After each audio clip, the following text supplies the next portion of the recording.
how this cancer starts is important, because every person in this room has cancer. But most of that cancer is here. Or it's actually before this initiation phase. You kind of like I guess if you would classify like a stage 1 cancer, where it's not really doing anything. But you have an initiation phase, and this is where the DNA gets damaged and it's starting to be expressed, and this only takes minutes to happen.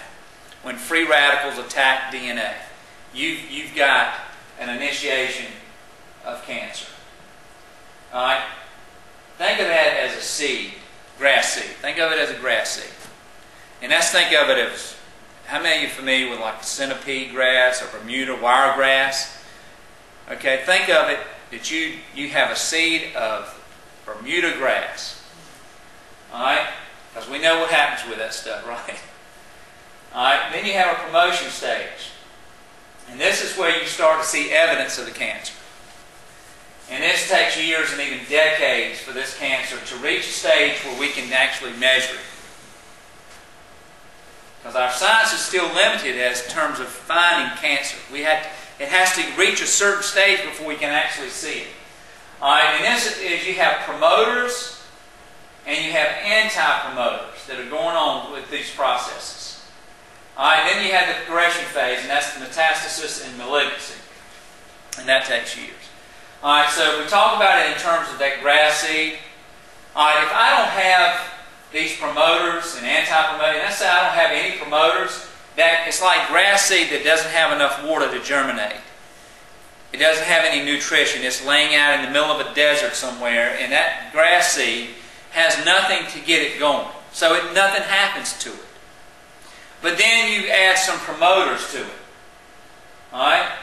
You add some water and some nutrients, and all of a sudden you have the initiation phase take place where that grass seed begins to germinate, begins to express itself. Okay? Alright? And then if it continues to have this environment for growth, then the seed sprouts, it comes up. Now it gets some more promotion from sunlight and all these other things, and now it really starts to grow. And if you're thinking about Bermuda grass, now you see that first line starts to branch out away, and it starts to grow over here and it grow over there. And next thing you notice, in every flower bed, once it reaches this stage, that metastasis and malignancy, where it's just, when you go out to your flower bed and you go, well, I can't do anything with that flower bed anymore, because what's happened to it? It's been totally consumed by this grass. But the key to this is these promoters and anti-promoters. If you're on a standard American diet, you are doing which one? Which one?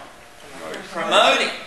You are promoting this phasing of cancer development.